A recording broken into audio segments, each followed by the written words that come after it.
In this video, we're going to talk about grammatical person. Grammatical person is a category used to distinguish between the speaker, and here is our speaker in green, those being spoken to. For the people being spoken to, we're going to use orange, and then everybody else. And in this video, everybody else is going to be in grey. So we have the speaker in green, those being spoken to in orange, and everybody else in grey. Okay, here is the speaker. This is called the first person. Next we have those being spoken to. This is called the second person. And then we have everybody else. This is called the third person. So let's go back to our first person, the speaker. The speaker uses words like I, me, my, mine, and myself. These are first person words. But when we're addressing the person being spoken to, we use words like you, your, yours, and yourself. These are second person words. And for everybody else, we use words like he, she, it, his, her, its, his, hers, himself, herself, itself. These are third person words. Okay, let's get rid of that. Now, let's just add a bit to our green category. It is the speaker or a group that includes the speaker. So here is our speaker, and here are more people in that group. So we're now talking about plural. Of course, we could be speaking to more than one person, and everybody else might be more than one person. So there are plural versions of what we've just covered. So, when talking about our group, or the group that the speaker is in, the speaker would use words like we, us, our, ours, ourselves. These are also first person words, but these are first person plural words. When addressing someone, we would use words like you, your, yours, and yourselves. These are also second person words, but these are second person plural words. And for everybody else, we'd use words like they, their, theirs, themselves. These are third person words, third person plural words. Okay, let's get rid of all of that. All of that.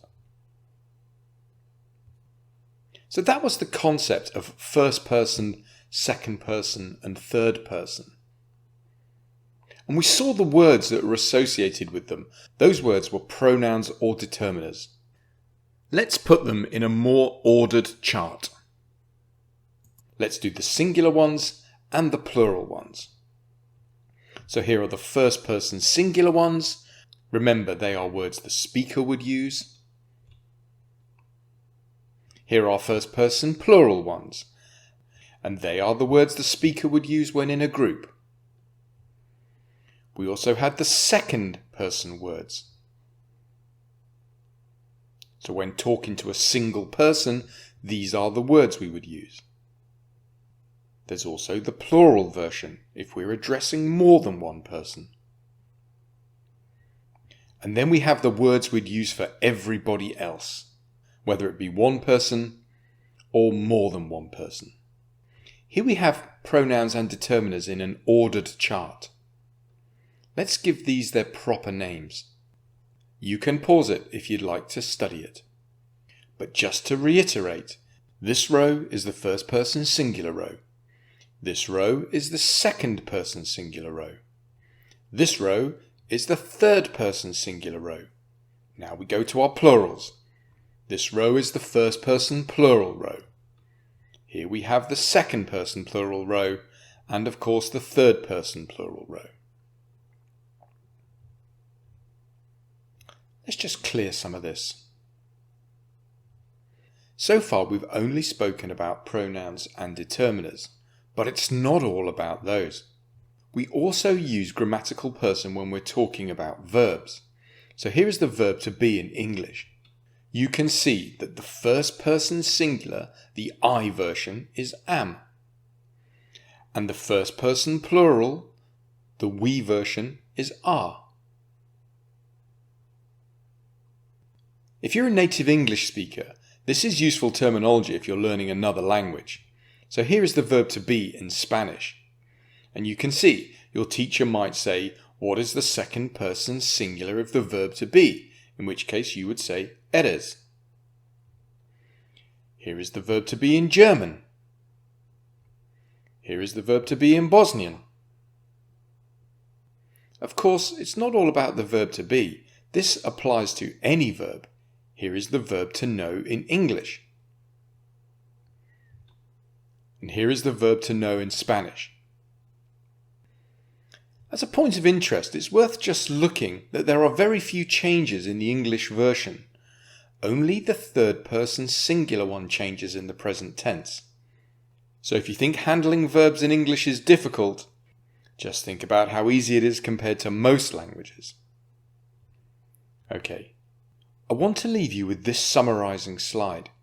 Grammatical person is a category used to distinguish between the speaker or a group that includes the speaker. Remember, that's the first person. Those been spoken to, be they singular or plural. And remember, that's the second person. And everybody else. Remember, that's the third person. The first person is all about I. The second person is all about you. The third person is all about he, she, and it. And then there's the plural version. The first person is all about we. The second person is all about you. And the third person is all about they. The last point I want to make is that all singular nouns fit into the third person singular. So girl, man, and tree. They would be categorized as third person singular. And all plural nouns fit into third person plural. Every noun or every pronoun will fit into one of those 6 categories. Let's apply this to a couple of examples. I told you about them. I is the speaker. It is the first person. You, the person been spoken to. That is the second person. And them, that's everybody else. That's the third person. Here's the next example. The dogs like you but not me. Dogs, a plural noun. It's not the speaker and it's not the person been spoken to. So it must be the third person. It is the third person plural. The dogs like you. The person been spoken to, second person, but not me. The speaker, first person.